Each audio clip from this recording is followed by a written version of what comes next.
Good morning, Rabbi Sai.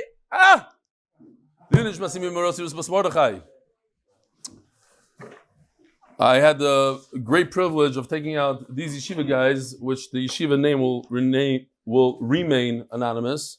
They couldn't join us Maseches Shabbos, so I took them out to Rodriguez together with Tomer. Tremendous guys. Chashuva guys. Over here we have a picture. Oh, actually, Gary, do you have that video? Gary, can you get off the phone a second? Look at him. Everybody, look at him. I'm talking to you. Hi. You want to show that video, or your wife needs to do carpool? Whatever, whenever you're ready. Good morning, Reb Eli. These sponsors and members of our guys. Demonstration member of the So this is a beautiful picture of strong cats. He brought for us the beautiful set. And this is a beautiful set of cups. Thank you very much.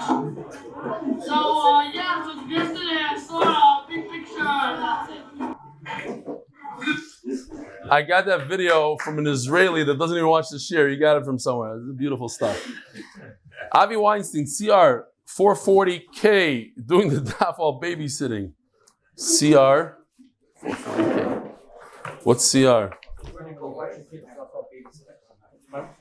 Yeah. It's not babysitting. Yeah, we know. It's listen to the Alma. Listen to the other Nakat. Boys, here's the Siyum in Los Angeles. How many guys were in Los Angeles? 150. They say it's 150. Between 50 and 150. What's the difference? It's a lot of people. One thing I will tell you, they saying it's geschmack to do the daf like nobody else. Unbelievable stuff. By Dr. Yosef Kaplovitz. Your shir is so infectious, possibly more infectious than the Omicron variant of COVID. Tonight, when I came home from work, I'm a pediatrician. 9 p.m. I found my two boys, 9 and 10, Yitzchak and Moshe, with an open Gemara, learning Daf Hey of Moed Katan, with none other your shir playing on my wife's phone. My older son didn't want me to show him because he's embarrassed, but here's what I walked into. I couldn't believe my eyes. At this age, all I could think about was sports or video games, and these kids just want to hear good morning, Rabbi Sai. Thank you for ever changing my family. Dr. Yosef Kaplovitz. And here, this was very cute. A 7-year-old girl drew this for her father. It says, Dear Reb Eli, I'm Shalom Rand's daughter, Aliza. It is very fun to listen to your shir. And notice the two logos on the bottom. Good placement of logos. It's good. The whole thing is good, around and around. Today's shir is sponsored, the koilul is sponsored by Chayim still. The bracha is L'ilui nishma Reb Eli ben Lipa Zochron Devora. Today's his Yurtzeit. L'ilui nishma Yeshua Avrumi Katz leyba Kohen ben Yonatan Chayim. The Refuah Sidir Shalom Baruch Yehuda ben Malka Fredo. Maseches Moed Katan is dedicated by the Kessler and Davis families. Refuah shleima from Miriam Esther bas Devora bekorov. L'ilui nishma, the third Yurtzeit of Moshe Gavriel, Gabe ben Yehuda, Leib Stefansky. I'm in shock. I was in shock when I saw this. He was a very, very close family. His family, Stefansky. Him and his brother Yitzchak used to come to every single simcha. I had no idea that he was nifter. I'm very embarrassed. Moshe Gavriel, Gabe Stefansky. Wow, mamish, a pillar in the family. Pesach Perl. He's like from the Dagim Tuna. When they ask if you're related, that they always ask me if you're related to him. Pesach Perl in memory of, I think so, in memory of my grandmother's first Yurtzeit, Sora Bas Nochem Tzvi. Michal and Jamie Ben Mela, in honor of the Yurtzeit of his mother, Devora Fega Bat Shmuel Zochron Levracha. AK, Avrumi Katz's Daf at Kta Shul is the best Daf Yomi shir in Brooklyn. I'm going to add in parentheses, after MDY. You want your money back, you can have it. What is this? An advertisement? I asked you about it last night. I don't know, whatever. Okay, you want to advertise Daf Yomi shir, fine. As long as it's not, you know who, from Lakewood. All the other ones. Okay, I got to read this real quickly. I know we're running out of time here. This is a very, very long email, so I'll try to skip to the main parts. it brought a tear to my eye, or two. I'll say it real quickly. I'm writing this as a true thank you for the purpose of sharing. I usually skip the readings of emails, but he's writing this at 4:30 in the morning. Just wanted to thank you for giving me the opportunity to say Kaddish for my daughter who passed away on Sunday. She was 11 days old. And he goes on to say what a terrible, she was born with the condition and it was up and down. And he thought for a second she's going to make it, and they were surprised. But the bottom line is, he kept on learning with her, holding her and learning Torah, learning the daf. He thought that would be a schus for her. As you know, an 11-day-old baby doesn't get the same halachas of Shiva and mourning. One of the most difficult parts for me was knowing that I would not get the chance to say Kaddish for my daughter. On Monday morning, wanting to honor her soul, I turned back to the daf, and before I had a chance to skip the email portion as I usually do, I saw you showing pictures of different siyumim. It hit me then that I could indeed say Kaddish for her by making a siyum on Megillah, which I had finished with her in my arms on Friday. So yesterday, after she was buried, I returned to my house with 10 close friends and family and honored my precious daughter with a siyum and Kaddish. Thank you for giving me that opportunity. All right. Whew. On that note, Zok Tehel Gemara Daf Zayin Amud Aleph. Reb Yehuda Omer. I don't know if you notice, in the Mishnah it says Chacham Omer, and over here it says Reb Yehuda, so we know the Chacham is Reb Yehuda. Reb Yehuda Omer. Mizdei Ilan Kedarkoi, Mizdei Alav and Shalai Kedarkoi. We're talking about ridding your field, your orchard from pests. So from the white field, in other words, the wheat, you cannot set a trap in its normal fashion. You have to change it up a little bit because the loss isn't as great as that of Ilan, of trees, where you could set up the traps. Kedarkoi. What does it mean? You do it typically, like you typically do. How do you catch a mole? Very interesting traps that they have for these moles. I'm not exactly sure. I saw people do it. I don't even know how it works. You have to poke. I have a picture here. By the way, here in Eretz Yisrael, you don't really see it. I don't know if you see this in New York, but in Chicago, you see if your lawn looks like this, like mounds of dirt here and there, you know you have a mole issue. And many times you see the grass is raised. That's where they burrow their things. They make a hole here. They could escape from different holes. Kitzer, if your lawn looks like that, you have to get some of these devices. This is not your typical one, but this is just whatever, just to show you that people set up traps for moles. It's a hard thing. Somebody sent me an email that he had trouble with it, and you have to know how to do it, and you have to wear gloves because they'll smell that you touched the trap, like any other, like rats also the same thing. So you wear gloves. Okay, Ganset Torah. We should know about this stuff. Chayfer Guma, if you live in New York and you only have 2 feet by 2 feet, most likely you don't have moles in your rat. Chayfer Guma v'Torah b'Metzuda. So you dig a hole and you throw out, you set up your trap there, you wait for it to come out, you grab it, not so much like this trap, but okay. And what does it mean different than normally? Basically you could tell where the tunnel is, sort of. So you smush the tunnel, you try to crush them to death while they're alive in there. By the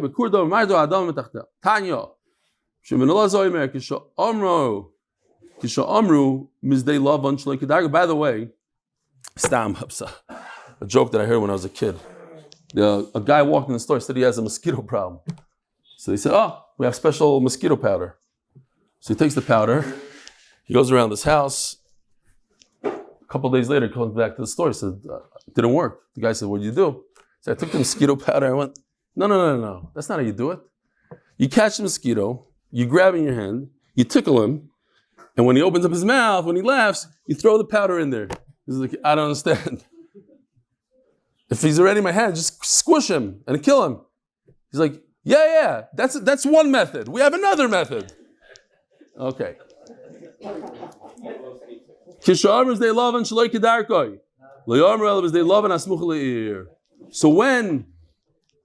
what we're talking about is if you have a field, like typical farmers, way out there, they have a field, and it's full of moles, so you're allowed to set a trap. You pound it, you try to kill it, crush it. Don't set up your regular traps. But let's say it's right next to your house, and the concern is the moles will travel from your wheat field into your garden and start causing tremendous amount of loss. Hefsim meruba. Afilu kedarkoi. Then you're permitted to set the traps normally. Maybe they'll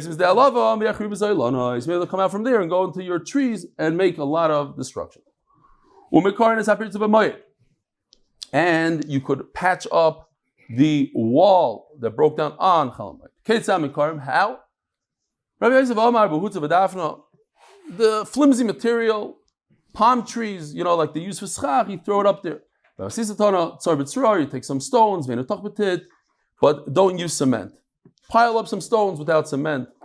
That's enough for Chalamayit.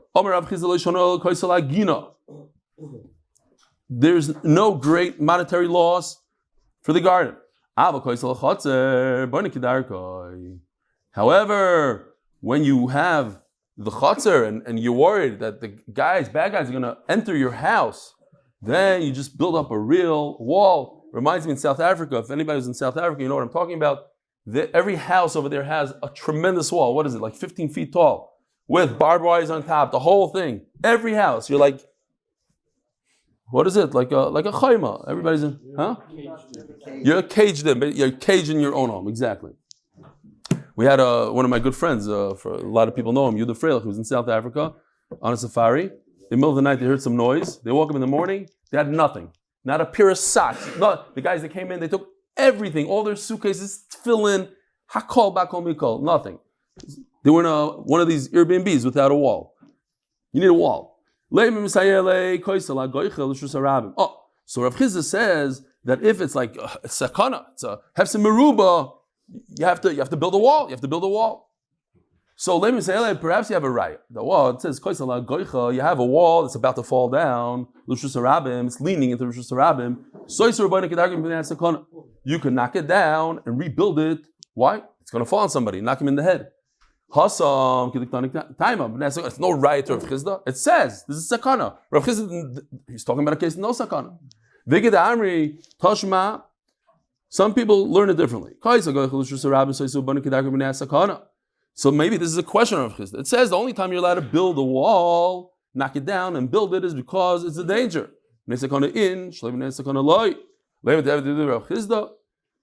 Perhaps this is a contradiction to Rav Chizda. Rav Chizda says you can just build walls whenever you want a Chalamayit. He doesn't mention anything about a leaning wall and a danger, not a danger. Rav Chizda, for this we have to answer something else.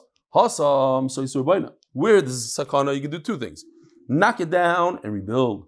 Rav Chizda just said, you don't knock it down, just build. That's okay without a sakana. I need the protection of the wall. Says the Gemara, Samnami, list of Livni. Why is he permitted to rebuild the wall? This is sakana. So knock it down so nobody gets hit. But what gave you the permission to rebuild it? You want to save people? Let's say there's glass in the street, there's a snake. Okay, you're permitted to take. Fine. Doesn't say you're allowed to rebuild. We're concerned, Chacham are concerned, if you make this guy knock down his wall and not rebuild a wall, so he's going to have a house without a wall, or whatever it is without a wall, and he's not going to want to knock it down, and it's going to remain a danger for the community. So in Mela, we allow him to knock it down and rebuild. We can prove it. You're allowed to rebuild as you normally do. What? If it's to protect your house from ganavim, of course you're allowed to on Chalamayit. Talking about just to protect your garden. It looks similar to what we had a svarah yesterday. That by you protecting your garden, are you increasing the quality of the vegetables? No, but it looks like it. It actually, it's problematic. Why? Because of your wall, now you're going to have vegetables. The rabbits aren't going to come in. The bad guy, whatever it is, it's saving your fruit. Shma mino. Yeah. Correct.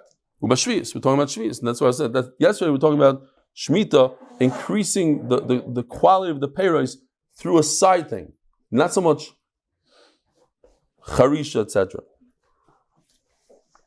Okay, Rabbi Isai. We're starting a beautiful sugya of tzaras. And hopefully, especially like the yeshiva guys, I was telling the yeshiva guys, if you're learning other Masechtas, you don't really have the opportunity. Over here, you have the opportunity in one day, we're going to be done with this in one day, to really get a good grasp of tzaras, different halachas of tzaras. So what's tzaras? Person has some funny blemish on his skin, funny color. So he doesn't know what it is. He goes to the kahén. And the kahén, only a kahén could decide yes or no, is it tzaras, not tzaras. It could be the Galador, Reb Chaim Kanievsky, cannot paskin on tzaras. But a simple kahén, a guy, we discussed it, I was talking about Shmuel the other time. Even if he doesn't know the halacha, he'll go to the rabbi. The rabbi will say, okay, tell him that he's tamei. And he'll say, tamei. Once he says tamei, poof, he becomes a mitzayra. So the way it works is like this. Just basic, simple halachas. We'll try to dumb it down, sort of knock out a lot of the details. But the basic thing is, a guy goes to the kahén. He doesn't know. The kahén takes a look at it. He's not 100% sure what he sees over here. It could be tzaras, it could be not tzaras. It doesn't have the white hairs in it. It doesn't have live flesh in it. He doesn't know. So he puts him, he's soiger him for 7 days. He puts him in quarantine, bidyuk, house arrest, quarantine, 7 days. Let's see what happens. The guy comes back after 7 days, and nothing happened. It's the same exact thing. So he puts him in for another 7 days. Let's say, I don't know that this chart is 100% clear, but let's say it did change. Over here it's Ein Shinui, Yesh Shinui. I should have maybe written Yesh Shinui. I wanted less words over here. So let's say he comes to the kahén and he sees it grew a little bit. Oh, it grew, he becomes a muchlat. Ask Yoey what a muchlat is. So what's a musgar? Here, I have a nice cartoon. We just learned this, but now for the guys that didn't learn it. Here.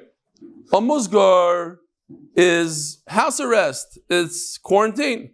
Muchlat, he gets kicked out completely. He gets kicked out of the city. If it's a walled city, he has to be outside of the city. Muchlat means he's 100% a metzayra. Musgar means we don't know. He's still a suffix. So during the suffix, he has 1 week. If it's still a suffix, he has a second week. If after the second week nothing happens, then the kahén will say, Yatar, go home. If something changes, then it becomes a muchlat. Let's see if we have it over here. Here, a metzayra. Here's the wall of the city. Here's the actual wall. You can see down here, there's a wall. So metzayra is the worst out of everybody. If you're tmei meis, you cannot be in the Kodesh HaKadoshim over here, in the whole Eichel area. You go out to here. If you're Zav and a Balkari, you come out of the Beis HaMikdash, you could draze around in Yerushalayim. But if you're Metzayra, the worst of the worst. Here's the, I don't know if you can see, the mini picture of him getting kicked out to just to the desolate area. Stay over there. And we'll see that a muchlat could be with his wife. She could come visit him. No friends, no family, nothing. Just his wife. So that's what we have now. Once we're talking about that, I might as well show you this chart, just to make it a little bit simpler maybe for later. When he's behezger, when he's in his little jail, then he could have friends. Rashi over here seems to say that he could be with his wife also. It's not bidud, right? You could have friends and stuff, right? But in the house, what? Charedi bidud. Yeshiva should be dud. Very good. Ouch. I hope the Israelis are not watching this. They're going to start arresting Charedim. What he said, what? We didn't know. Muchlat, if he is kicked out completely, he's allowed to be with his wife. The Gemara is going to give a drasha. Seifra means there's a third stage. A third stage is, once he's done with being a muchlat, he has to start the process of tahara. The mikvah, birds, ezoiv, shnisur las, sprinkling, a whole process. But once he starts the process, he's allowed to go back to his friends. But he's not allowed to be with his wife. So that's a big nafkamina in the Gemara now. Because the Kayan can mess him up. What do you guys think? Let me ask you a question. What does a person prefer? To be with his friends or to be with his wife? Friends. He says friends. He says wife. He's lying. He said with his wife. He knows he's lying. So it depends. It really depends. We're going to see a machlokes in the Gemara. Machlokes in the Gemara. To the point where it's not so clear. Some people prefer the friend. Some people prefer the wife. So the Kohen can really mess you up really good. If he tells you you can't be with your friends, you have to be with your wife, oy vey, or vice versa. So that's a little bit of the sugya that we're going to learn. Huh? It depends what if your wife is listening, not whatever, the whole thing. Says the Mishnah, the official Mishnah is sponsored by Latzlacha, Ruchni, for Shimshon David Lipa, Ben Yehuda's Beila, for Yosef Yehuda Ben Beila, and Yeshua Michal Ben Beila. Remei Omer, Roinis and a goyim lahakel. If you goyer is betchila or not, I can take a look. I'm a kohen. I should look at the negoyim on chalamayid. Am I going to mess up this guy's yantif or not?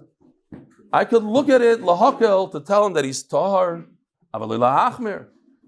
Says Rashi, v'samachta b'chagecha. There's a mitzvah to be joyful on yantif. Says the Vilna Gaon. We mention it every single time. We have to mention it again. The hardest mitzvah in the Torah is v'samachta b'chagecha. To be happy 24/7, not be upset at the kids and the wife, the whole thing, the sukkah and the neighbors and the this. To be happy. So, if the kohen comes and says, you are tamei, he just put a big damper in the guy's yantif. He has to leave the community, stay outside without a sukkah, outside of the, it's terrible.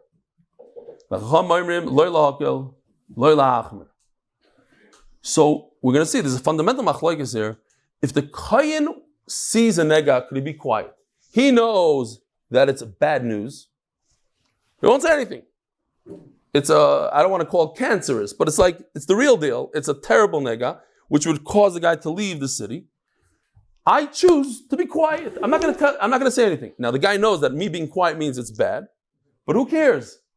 As long as the kohen doesn't say the word tamei, he remains home, he remains with his family, Sukkot, Pesach goes on normally. Chacham say, no.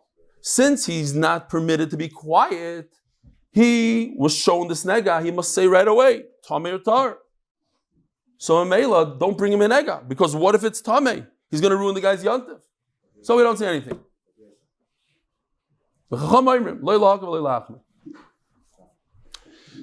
Just as a side point, not that we need to be confused with anything, so I'll say it really quickly. This halach is neged to us, actually, bizmanenu. If chas v'shalom, somebody hears a bad rumor, somebody's mother was nifter, somebody. So first of all, don't be a fool and tell the person. It's not your business to say anything. We don't give bad news. Why say? But there's a halachic ramifications here. It's before Yontif. It's before a guy's chasana. There's dvarim shebetzina are mutter to everybody if they don't know. Just not knowing. The fact that somebody's father was nifter doesn't make it also for him. As long as he doesn't know, even dvarim shebetzina are mutter. So a lot of times there's a wedding coming up. You shut off your phone. I don't want somebody's parent is in the hospital and hospice. I don't know what. You don't know. You don't know. Don't let the phone calls in. It's the same kind of idea. You become tamei when you know. I b'mitzias, the person is nifter and you're chayiv kaddish today. I don't know. The Ramah says actually that when it comes to a boy, a son, who has to say kaddish, then it's a little bit different. So I ain't over there. I'm not passing again. I'm just saying the idea, the concept. You don't want the parent not to have kaddish today. So maybe tell the son. You don't have to tell the daughter. No mitzvah to tell the daughter. Let her find out on her own. Where were you today? Levaya I had to go to. What? Whose? Whatever. 6 months later, she finds out. And then there's different halachas of shiva and this and that, the whole thing. Okay, stama aside. Hara. Tanya Rev Meir Royin esanagoyin lahakel avalei lahachmer. We learn in the Mishnah that Rev Meir says you check out these negaim only lekula, not lechumra. In other words, the kohen has the choice to speak or not. And if it's good news, he'll say it. If bad news, he won't say anything. Rabbi Yosi Oimer, loy lahakel v'loy lahachmer. So Rabbi Yosi, again, over here the Gemara tells you who the Chacham is. Before the Gemara said Rabbi Yehuda is the Chacham.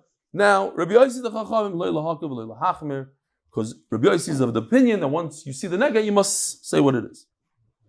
You're going to have to tell him. Omar Rebbe. Comes along Rebbe, and he says, Nirin divrei Rebbe Meir b'muzgar. So Rebbe is of the opinion that it's usher to be quiet. He holds like Reb Eli, usher to be quiet.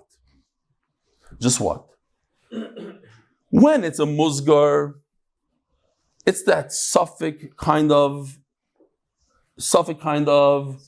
Mitzaira nega. So the Kohen is not going to ruin it by saying something. We're going to see. However, I agree with Reb Eli that when it comes to a real full-fledged Mitzaira, don't go. Don't look at it. Because once you look at it, Rebbe hold that you must say. So again, in a musgar, what's the big deal? What happened? He's in bidud. So what are you going to come? You're going to be mechadish. You have to stay in bidud. Okay, he's already in bidud. Nothing happened. Or best comes to best, if there's such a thing. What? How do you say it? Best case scenario. Best case scenario, he'll realize that it's nothing. So let him out of bidud. So you have nothing to lose, says Rebbe. Yes, you have to talk. You have to say. You have to pass him. But what's the worst psak? There's no. Taisus asks. It could be bad. Okay, whatever. Ayin and Taisus. We're not going to get into it right now. What if he has to send them out to Mechutz Lamachna? It's really bad. Okay, so he does. In that case, says Taisus, he doesn't have to speak. He's only mechuyev to speak in the beginning, in the end, but not in the middle. Fine.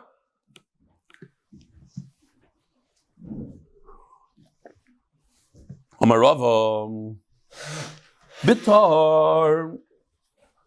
What does tar mean? A guy that was never checked by a kohen. The only thing you're going to cause here is a problem. It can't be good. It can't be better than it is right now. Now I'm tar. I never went to a kohen, I'm tar. So if he never went to the kohen, there's no point on chalamai to go to a kohen. You might cause a problem. He might put you in quarantine. If he's in the first week, right over here, he's in this Soigril Shiva. First week, I don't know what to do. Now, it can't hurt. Because if I see more, I'll put you in quarantine. But I didn't hurt your simcha, you're already in quarantine. And the best case scenario is that he's tar, I'll take you out of quarantine. Keep pligi. Now we turn to Daf Amud Beis. Bezger Sheni. Somebody sent me an email yesterday that, thank you for, I see you're on top of Amud Beis. Well, what he doesn't know is that in Moed Katan, Amud Beis is different than the rest of the Shas. First of all, in Megillah, the dapim were huge. So we had a big problem with Amud Beis. Over here it's different. Over here, Amud Beis is always harder. So Mela, I have to go quicker on Amud Aleph. It's just a difference. That guy doesn't know. You guys know that I had to tell the island. Okay. Nah. All of Shas is the same. It happens to be that these dapim are shorter on Amud Beis. Be'ez Yosheni. The Machlokes is in Be'ez Yosheni. Let's just stop for a second. Sponsored by Moshe Horn and Woody Wyman as a schos for Mordy Moskovitz. Sponsored in honor of Reb Eli, wishing on Tzloch and all his endeavors, both in Gashmius and Ruchnios. Thank you. Mar Sovar, Remeir holds, Bekoyin Talia Milsa. Everything's dependent on the Kohen. Itar, Omali Tar, Vitami Shas. In other words, the Kohen has the choice to be quiet. So in the Hezger Sheni, nothing will happen. What's going to happen, says Remeir? I'm going to look. It's already in the second week. Now, if it's good news, I'll tell him. If it's bad news, I won't say a thing. Hezger Sheni means that if nothing changed, what happens? Kick him out of the city. Ooh, that's bad news. There might be a hotel there. I don't know what they do in those days. But it's outside of the city. You can't talk to your friends. No business. You had to work. You had to have everything. You have a wife. That's it. Umar Sovar, Letar, Letamiksiv. So, excuse me.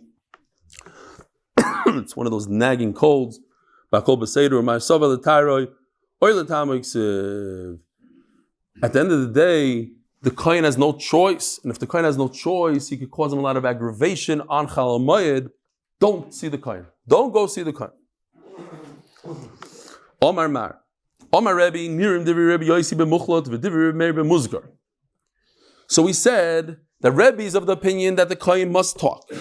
Yet by Musgar, I could go like Reb Meir. By Musgar means it's a suffix mitzayra, he's a shvacha mitzayra, nothing could happen. There's a best case scenario, and nothing bad could happen because even if I have to talk like Rebbe holds, like Rebbe Yosi, I can't say anything. I can't add to his quarantine. He's in quarantine, he's already in house arrest, he'll remain in house arrest, nothing happened. What? Nothing happened. He's already in quarantine. I'm not sending him out of the city. But he loses his friends. Why? He's already in quarantine. His friends can visit. But if you make him a muchlot, now he loses. He's not making him a muchlot. He's making him a musgar. He's remaining a musgar. That's what I'm saying. If you made him a muchlot, you're right. You're asking Taisa's question. That's Taisa's. That's what I said a minute ago. Yeah, you make him a muchlot. Taisa says, in that scenario, if he's going from the second week to muchlot, he doesn't have to sit. Then he doesn't have to speak. Even Rebbe agrees he doesn't have to speak. But I'm saying even from week 1 to week 2, nothing happens. He remains a musgar. What? Doesn't have to speak or can't get seen. Even if he sees it, according to Rebbe, he must speak. Right. And according to Rebbe, he doesn't have to speak. He saw it, he doesn't have to say anything. Quiet. I know that it's bad news, I don't have to say it. I don't have to say the word Tameh. As long as I don't say Tameh, no. What? So they're saying in the second week he's not allowed to see him? No, he doesn't have to say it. Suddenly the halacha changes. This chiyuv of saying is only here and here, says Taisus. Look at Taisus. That's what I'm saying. Not to confuse everybody, but it's a chiddush, yeah.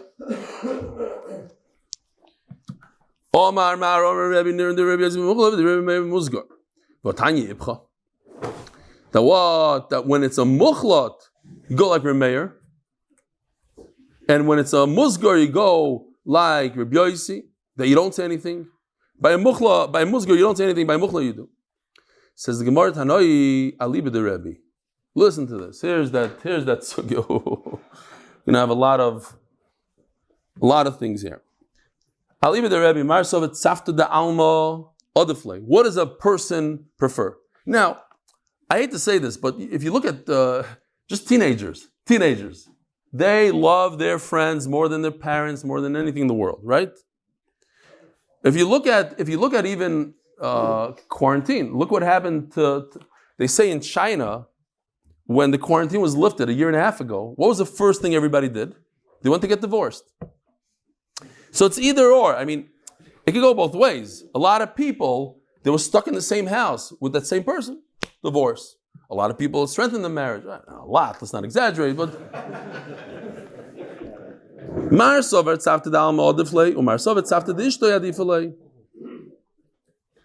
so Reb Meir holds. Reb Meir's of the opinion, just to go back, Reb Meir's of the opinion here. So look at this for a second. If we look at this, when he's a muchlot, he's allowed to be with his wife. Over here, Rashi says, over here, he's also allowed to be with his wife. Different place, not. Okay, we don't really have to get into it. Happens to be that over here, Rashi holds that the Hezger and the Soifroi, the third stage, are basically the same. Because even a Soifroi could come back into the city. He starts his process of Tahara. He goes back into the city.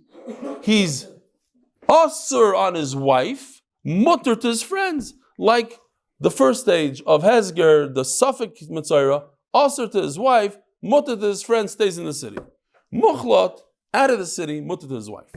But look what happens here. Rabbi Isa. If he's a muchlot and goes to a kahyen, and the kahyen gives him the great news that he's done with his saras, is that great news? Now he can hang out with his friends and watch football. But he's also to his wife for 7 days. No, so you have to, is that a problem or it's a good thing? I don't know. That's the machlokes here. Could I go to the kahyen, he might make me also my wife? Some people say it's amazing. Some people say it's not. Fine. That's the shaila here. So just to sum it up here, according to Reb Meir, you could be quiet, and Reb Meir is of the opinion. Rabbi said, listen to this. Reb Meir says everybody holds that it's better to be with friends than with a wife. Reb Yosi, if you're going to go, Yeah, a typical person prefers to be fair, and that the wife shouldn't be so upset. What does friends mean? You can't. If you have friends, it means you could work. You go to work. You could hang out with your friends. You could go to shul. You could do everything, or stay in a room with your wife. You could hear that friends are more important. Not that chas v'shalom, friends are more important, but you have a life minus the wife, or be in quarantine with your wife and you have zero. You can't go to work. You can't have a store. You can't go to shul. You can't go to a wedding. You can't do anything. So says Reb Meir, let's be honest here. Most men would prefer what? No, Bruria. She was a tzaddikus. Reb Meir's wife was Bruria. Says the Gemara, she was, I don't think she was tough. It doesn't, she was big Talmidei Chachama. Says the Gemara, okay, so and Reb Yossi is going to hold an in-between shita. It all depends on the person. No, that makes sense to a lot of people. Depends. Some people prefer this, some people prefer that. But Rebbe, who's of the opinion that the Kain must say what it is, he's going to say it's a machlokes tanai. It's a machlokes in Rebbe. What he held is the wife adif or the friend's adif. In Rebbe himself, there's a shaila. That's why we have a stira in Rebbe or a shaila in Rebbe. Says the Gemara.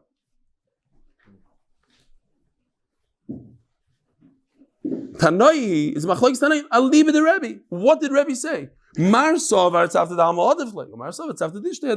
in Rebbe himself.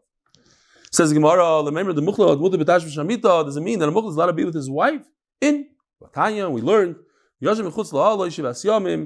this is a pasuk, by the way, by the third stage of Yimei Soifrei, the stage that you're counting and doing the process of Tara. It says, we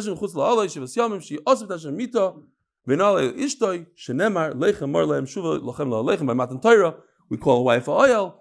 Bekitzer, so in muchlat, she's aser, mutter, but in Soifrei, it says in the pasuk, it's aser. Reb Yehuda Omer, Shivas Yom Yispur Loi, Yimei Sfeiroi, V'lo Yimei Chilutoi.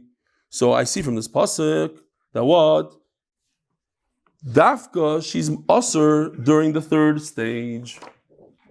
You're only allowed to be with your friends, but not with your wife. Meaning, I could be medaik from there, that in this stage, the middle stage of muchlat, she's mutter. Shivas Yom Yispur Loi, Yimei Sfeiroi, V'lo Yimei Chilutoi. Then she's mutter. Reb Yehuda Omer, Shiva Yimei Sfeiroi Kavachoymer L'mei Chilutoi. If she's aser over here, where he's mutting the friends and everything's going well, and you say, go back home, go back to your city. So Kolchkein, over here, where he's in Mamish, he's aser to the whole world, and he's out of the city, of course he should be aser to his wife. What's the logic? I said it from the Rebbe,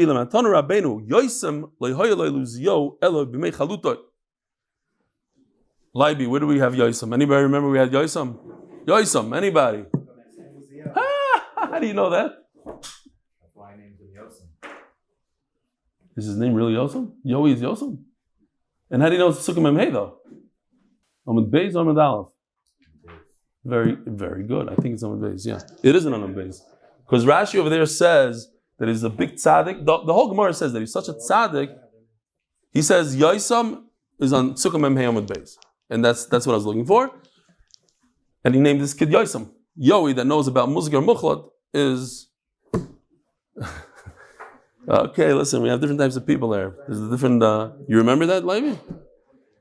It says that Yosem was a big tzaddik, and he could have brought a thing to the whole world. What about his father? Uziel wasn't the greatest. So, says the Gemara, when did Yosem's mother get pregnant? When the king, Uziel, was a Mitzayra.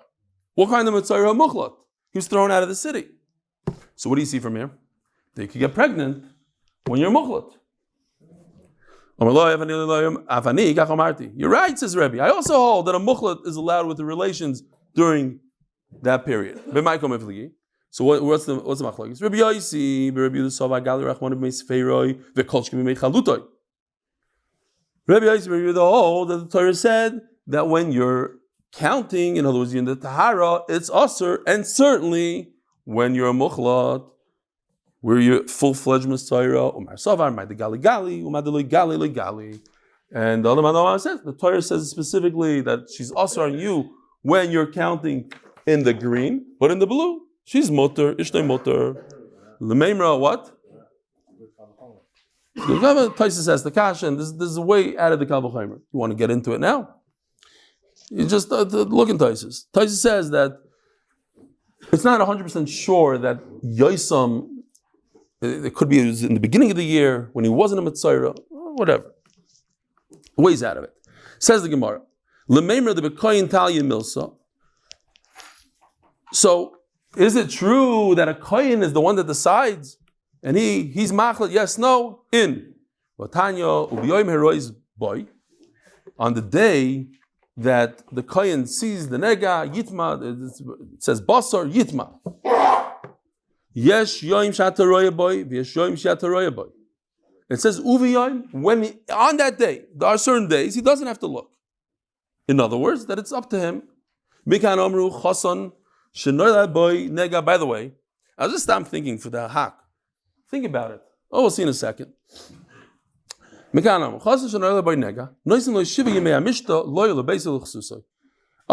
don't give him the bad news.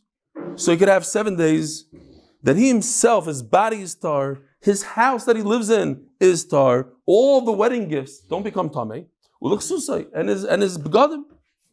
And the same thing applies to Yontif. Loy, noisim loy, sorry. V'chein beregel, noisim loy, shivas yemiyah regel, divrei, Rebbe Yehuda. And the story, that what? You see from here that the Kohen has power.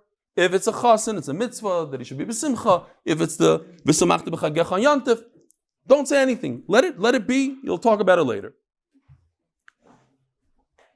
By the way, comes out from this Gemara that a chassan pushes off tzaras.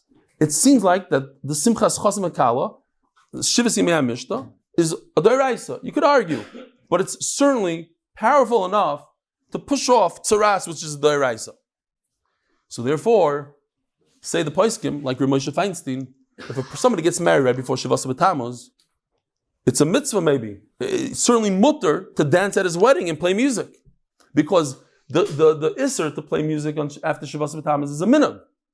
But Misamech Chazim Kala is close to a deraisa. If not a deraisa, it's powerful enough to push off a deraisa.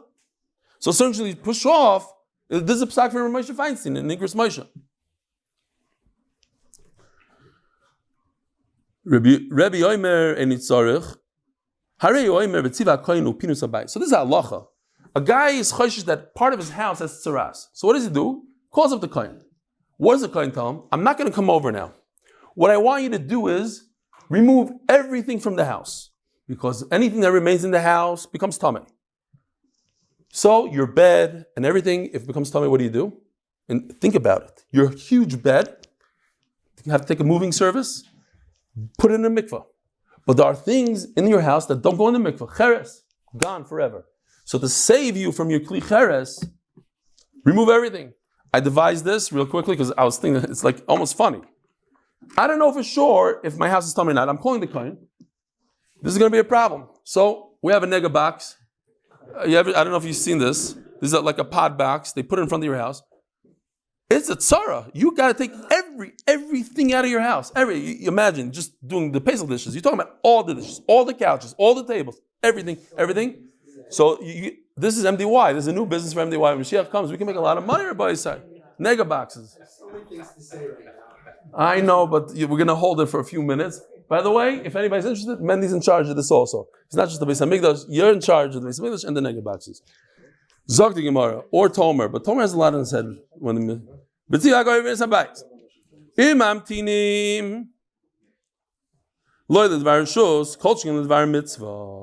So the house is not a mitzvah, the couch is not a mitzvah, but I allow you to wait. So certainly, I don't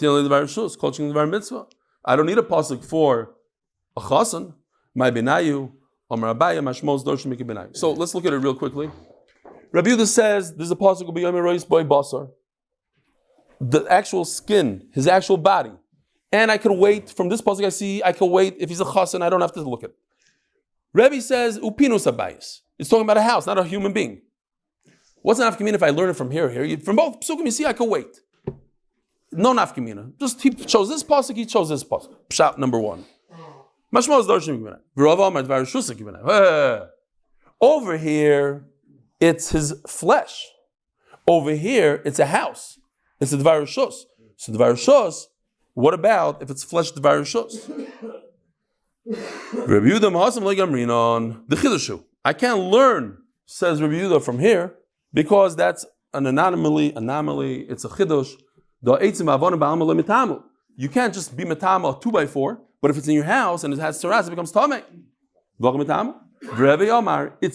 Because of Rachman, I'll just do 2 lines so we could finish. When I say 2, I mean 5, so we can finish the sugya. It's because of Rachman of Yomarois boy have aminal dvar mitzvah in ledvar shus loy. If it's just ubeyomarois this pasuk, that's for a mitzvah. But for anything else, for a house, no. Because Rachman of Tzivah Kohen, or even houses. Because Rachman of Tzivah Kohen have amina haniin the lav tum de gufei. Only houses, but not your body. Your body's more chamor, maybe not. So Rashi just points out that we have 2 things here. We have a dvar mitzvah in the body, and we have a dvar rishus in a house. But if you combine the 2, you come out with a body lidvar rishus. Body from here, rishus from here, and you take the idea of rishus and you put it to the body. From both. That's what he says. You need both. Tzricha. That's why you need both. That's exactly what he's saying. That's the tzrichusa. Have a wonderful day.